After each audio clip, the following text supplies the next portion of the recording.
Eccoci qua, dovremmo essere in diretta? Penso di sì, mi sembra di sì. Bene, buongiorno a tutti, bentornati al caffè e saluto anche tutti quelli che arriveranno dopo, che vedranno il video in differita. Come avete letto dal titolo, oggi parliamo del caso Mary Poppins e siamo qui proprio per discutere così molto brevemente. Questa sarà una live molto molto breve, proprio l'ultima trovata della cancel culture, cioè della cultura della cancellazione che, come sapete, spesso interviene. Abbiamo già detto anche tempo fa che purtroppo questa è una sorta, anche se vogliamo, di imposizione del pensiero unico. Lo sapete che io sono molto attento a questa cosa perché nel mondo adesso ci sono purtroppo tantissimi conflitti in corso, però c'è anche una guerra, una battaglia ideologica silenziosa che continua ad arrivare, insomma non si sente, non si vede perché sembra apparentemente invisibile, però c'è, ed è appunto la cancel culture, la cultura della cancellazione. Purtroppo non è l'unico caso, non è un caso isolato, magari, anzi purtroppo è soltanto l'ultimo di una lunga serie. Ecco, se avete letto il titolo, appunto, oggi parliamo non tanto del libro, che adesso io non ho qui, ce l'ho, però non sono riuscito a trovarlo perché ogni tanto perdo i libri, insomma si smarriscono lì in mezzo alla libreria, ma parlo proprio del film, della pellicola del 1964. Pensate, sono già passati 60 anni e parlo del film che è bellissimo. Ecco, fino a questo momento era stato un film per tutti, perché tutti, grandi e piccoli, lo potevano guardare. Io stesso da bambino l'avrò rivisto un sacco di volte, lo so anche a memoria, conosco tante battute in sostanza. Ecco, adesso invece non è più un film per tutti, perché? Perché il Regno Unito, quindi siamo appunto nel Regno Unito, ha deciso di vietare la visione ai minori di 12 anni che non siano però accompagnati da un adulto, quindi viene praticamente vietata la visione ai minori di anni 12 senza la presenza, la guida, la supervisione appunto di un adulto. E qual è il motivo? Il motivo è che questo film conterrebbe un linguaggio discriminatorio. Ecco, avete sentito bene. In realtà l'unico personaggio che apparentemente sembra usare, secondo loro, insomma, questo linguaggio discriminatorio, sarebbe appunto usato dall'ammiraglio. Avete presente il vicino di casa, dei bambini, insomma, della famiglia protagonista del film, quell'ammiraglio che spara, no, col cannone, ecco, sarebbe lui che userebbe 2 volte una parola discriminatoria di cui poi parliamo. Ma come dicevo, non è questo l'unico caso isolato, perché ce ne sono stati altri e brevemente li rivediamo. Questa è una live anche abbastanza sintetica, ecco, però ripeto un po' anche cose che avevo detto anni fa, perché è giusto ribadirlo. Abbiamo detto che non è l'unica che viene colpita quindi dalla cancel culture, quest'opera meravigliosa, ce ne sono state tante altre prima. Per esempio il grandissimo scrittore Roald Dahl, lo scrittore appunto soprattutto per bambini, ragazzi, ma che in realtà scrive soprattutto a noi adulti, quindi l'autore della Fabbrica del cioccolato, di Matilde, del GGG, degli sporcelli, delle streghe. Ecco, stiamo parlando di lui. Anche lui purtroppo ha già subito una revisione stilistica, una revisione, scusate, lessicale, ecco, soprattutto a livello lessicale, perché molte parole non possono più essere utilizzate. Quindi l'editore inglese ha deciso di riscrivere, pensate, i testi, quindi i libri di Roald Dahl. Addirittura hanno assunto dei lettori che aiutassero l'editore appunto a capire quali fossero queste parole, appunto, ormai considerate discriminatorie, comunque che non si devono più usare. Ecco, ne ricordo alcune, per esempio la parola brutto, la parola grasso, quindi questi aggettivi non si devono più usare. Al posto di grasso adesso scrivono enorme. Ecco, non so cosa cambi, comunque non si devono più usare. Poi pensate addirittura, sempre in uno dei libri di Roald Dahl, una donna che faceva la cassiera e dattilografa adesso diventa una scienziata di punta, perché sembra quasi che questi lavori siano, ecco, considerati discriminatori. Non so da quale punto di vista, non so chi l'abbia deciso, non so con quale autorità, con quale auctoritas, però tant'è. E poi per esempio i trattori neri, sempre in uno di questi libri, adesso ovviamente l'aggettivo nero non si può più usare e quindi diventano mostri dall'aspetto brutale, quindi neppure più il colore degli oggetti, perché sembra che sia riferito a persone, in realtà è riferito a degli oggetti, quindi non si capisce, poi sono opere letterarie, quindi opere d'arte. Ecco, poi abbiamo visto nel tempo anche i romanzi di Agatha Christie, anche quello ne ho parlato del caso Roald Dahl, poi appunto del caso Agatha Christie, anche lì pensate la celebre giallista di fama mondiale, famosissima in tutto il mondo, ci sono stati scritti miliardi e miliardi, ecco, di copie, sono state vendute proprio miliardi di copie, ecco anche lì purtroppo il caso più eclatante chiaramente è 10 piccoli indiani, che in realtà il vero titolo originale sarebbe 10 piccoli negretti, però come potete capire tradotto dall'inglese questa parola non si può più usare perché storicamente era utilizzata proprio per offendere, per denigrare, per umiliare una certa categoria e quindi chiaramente già il titolo italiano è in realtà una revisione della cancel culture perché è stato tradotto con 10 piccoli indiani, ma anche il titolo stesso 10 piccoli indiani in futuro non ci sarà più perché? Perché pensate non si può più neanche utilizzare il termine indiani, quindi vedete come la cancel culture colpisce a tutti i livelli, prima i libri, adesso siamo arrivati anche ai film. Ecco, per esempio, sempre negli libri di Agatha Christie non si potrà neanche più dire che la persona, il tal personaggio aveva i denti bianchi. Ecco, non si sa il perché, però anche i denti non possono più essere definiti bianchi. Poi ovviamente spariscono tutti i riferimenti ai popoli orientali come ebreo, zingaro, addirittura l'aggettivo orientale contrapposto occidentale. Chiaramente quando parliamo di Agatha Christie, perché questi sono anche ignoranti dal punto di vista storico, perché ignorano la storia, quando parliamo di lei chiaramente parliamo di un mondo che ormai non esiste più, parliamo dell'impero britannico, parliamo di più di 70-80 anni fa, di un'altra visione del mondo, di un'altra epoca, il mondo chiaramente è andato avanti, si è evoluto, è logico che le cose siano cambiate, ma non c'è errore più grave, più grosso, e questo lo sanno bene i colleghi storici, tutti gli storici lo sanno, errore più grosso, dicevo, di quello di guardare, di analizzare il passato con i nostri occhi moderni, perché allora in questo senso dovremmo eliminare tutta la storia passata, perché non c'è un'epoca che non si salverebbe, insomma, dalla cancel culture. Ecco, poi pensate anche i nativi, i popoli nativi non si possono più chiamare nativi, perché nativo richiama e allude, insomma, a questa idea del popolo dominatore, colonialista, bianco che ha sottomesso altri popoli, e quindi i nativi nei libri di Agatha Christie diventano i locali. Ecco, queste sono cose di cui abbiamo parlato, pensate, un anno fa, e adesso a distanza di un anno quella che viene colpita è appunto l'opera l'opera cinematografica, insomma, questo capolavoro che è Mary Poppins, come dicevo prima, film del 64, quindi sono passati 60 anni. Pensate che finora è un film adatto a tutti, ma adesso il British Board of Film Classification ha deciso di cambiare appunto la classificazione di questo film. Quindi arrivando al nostro caso, che cosa è successo? Che se prima questo film era indicato con la lettera U, quindi Universal, cioè adatto a tutti, universale, quindi per tutti, adesso invece è stato declassato, quindi è stato spostato insomma in classifica, è stato catalogato come PG, cioè Parental Guidance, cioè con la presenza, con la guida, come dice il termine inglese, di un adulto, quindi è vietato, sconsigliato, insomma, a tutti coloro che sono minori di anni 12 senza la presenza di un adulto. Ecco, e qual è il motivo? Abbiamo detto prima, il linguaggio discriminatorio. Ecco, una parola precisa. Quale sarebbe questa parola pronunciata da uno di questi personaggi? Sarebbe la parola ottentotto. Ecco, e perché la parola ottentotto? Quando ho sentito la parola mi sono venuti in mente dei riferimenti letterari quando facciamo il romanticismo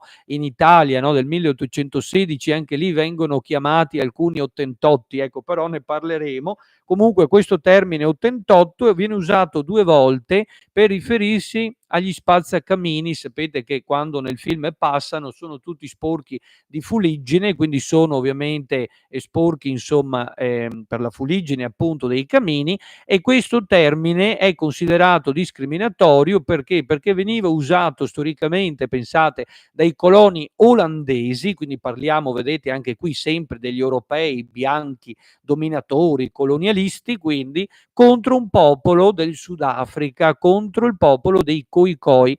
Ecco, ed è per questo motivo quindi che il British, come si chiamava, Board of Film Classification, ha deciso quindi di cambiare l'etichetta, la classificazione del film. Pensate a quali livelli siamo arrivati. Ecco, il termine, se voi andate a riguardare il film, adesso mi è venuta voglia, quindi anch'io in questi giorni lo riguarderò, perché non ci ho pensate neanche mai fatto caso, quindi pensate anche a volte forse la malizia è sempre, no, negli occhi di chi guarda. Io anche da bambino non ci ho neanche mai fatto caso. Comunque è usato 2 volte dall'ammiraglio Boom, scusate, ecco, l'attore sarebbe Reginald Owen, quell'anziano signore vicino di casa, no, dei 2 gemelli, di Jane e Michael, quindi insomma, della famiglia Banks, ecco, quello che spara col cannone. In 2 occasioni sono andato a vedere, quindi in un primo caso chiede a Michael, quando passa per strada, se lui stia partendo per sconfiggere gli Ottentotti. Ecco, questo è il primo caso in cui usa la parola, e poi quando vede arrivare gli spazzacamini, questo ammiraglio Boom inizia a gridare, dice siamo attaccati dagli Ottentotti, e quindi inizia a lanciare contro di loro i fuochi d'artificio. Però in realtà questo Boom intanto non è neanche un personaggio principale, e comunque questo non giustificherebbe la censura. Però al di là di quello, ecco, lui che cosa rappresenta? Rappresenta storicamente un ammiraglio della Marina dell'inizio del Novecento. Stiamo parlando di un paese che ha colonizzato praticamente tutti i continenti del mondo, praticamente, perché avevano territori, avevano colonie in tutto il mondo, insomma in America, in Africa, in Asia, quindi ovunque praticamente.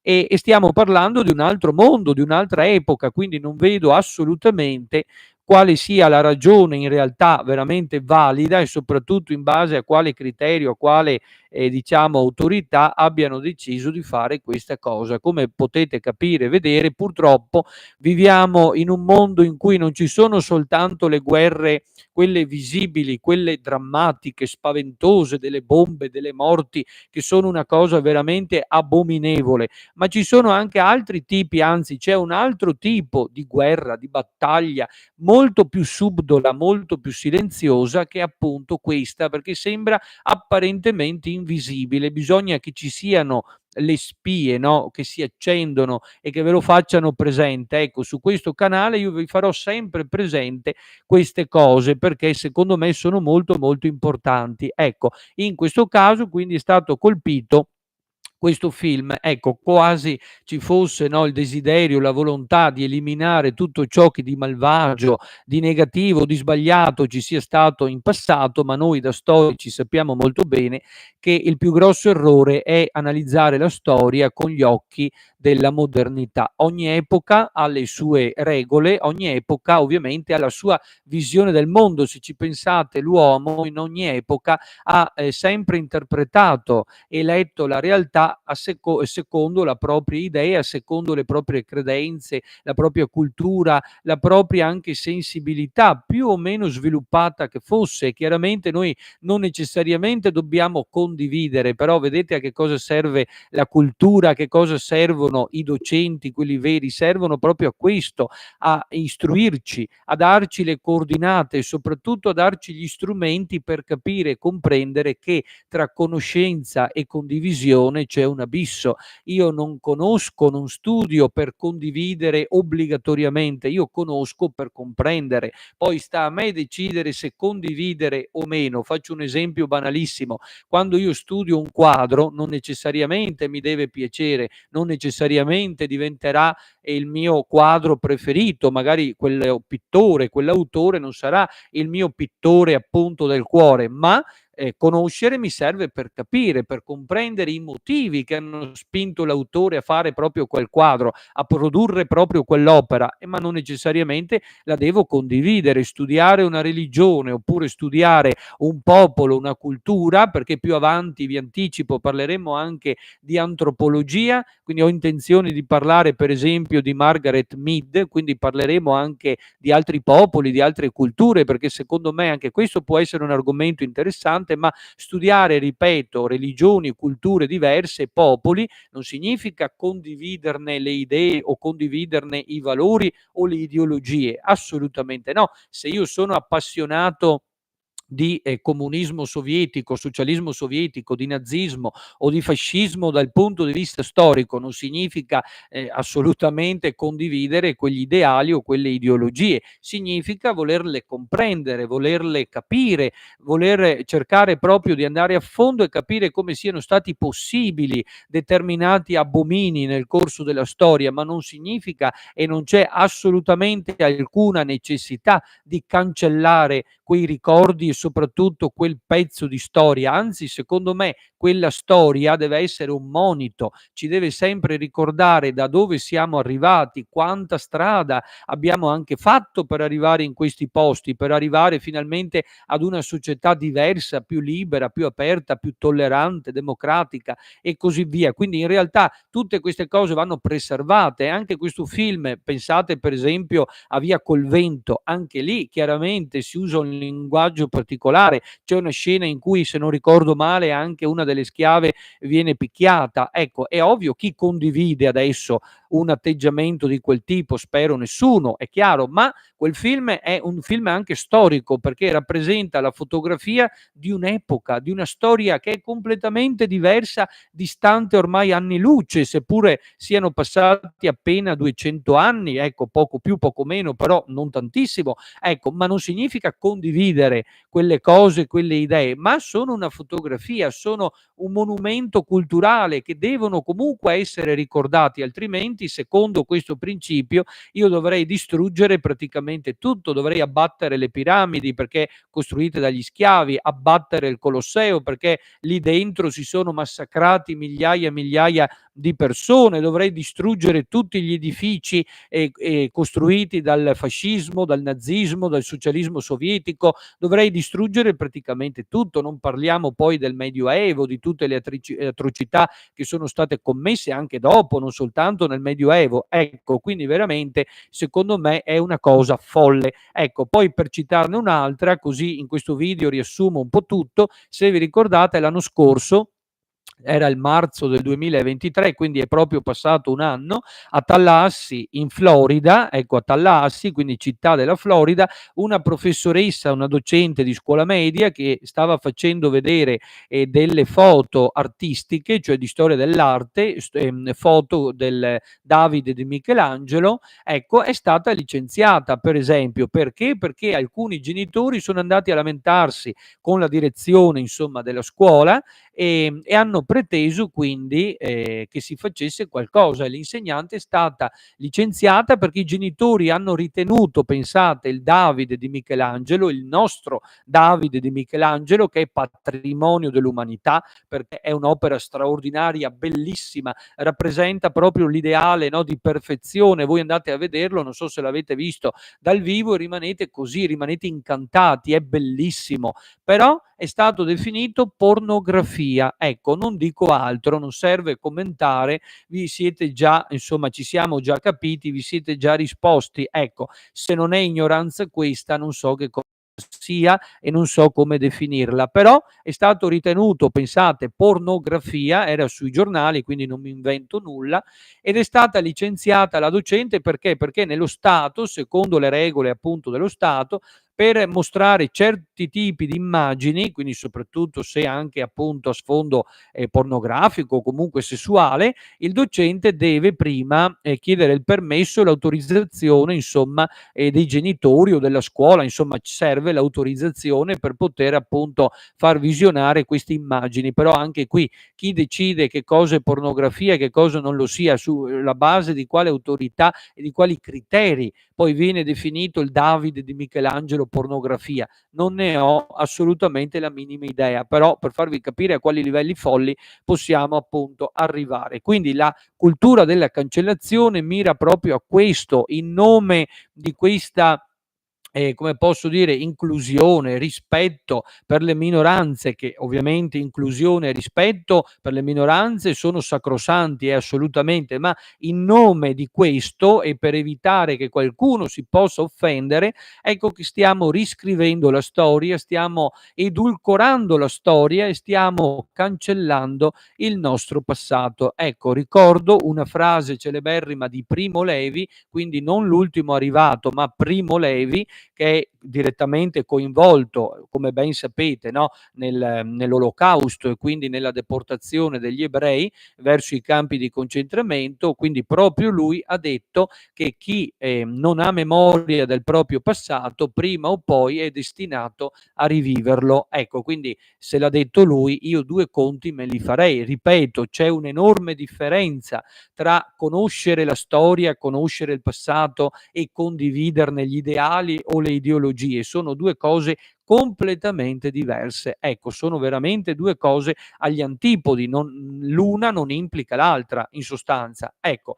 E come vi dicevo, poi tra l'altro, se vi ricordate, tempo fa in America, adesso non lo so, però tempo fa si facevano vedere, sono state anche abbattute o rimosse o spostate tantissime statue di Cristoforo Colombo, per esempio, ma non soltanto le sue, anche di altri colonizzatori, conquistatori, comunque anche esploratori semplicemente del Nuovo Mondo, sempre perché c'è questa allusione appunto all'uomo europeo bianco che va appunto a dominare, a colonizzare i nativi americani, quindi coloro che già possedevano e abitavano in quelle terre in sostanza. Ecco, che poi queste atrocità siano avvenute, nessuno lo nega, però non capisco perché cancellare appunto il passato. Quindi siamo veramente in presenza di un nuovo tipo, ecco, di, come possiamo dire, imposizione del pensiero. Insomma, anche questa in fondo è propaganda, perché in tutti i modi si cerca di inculcare un'unica visione, un unico tipo di linguaggio, un unico punto di vista,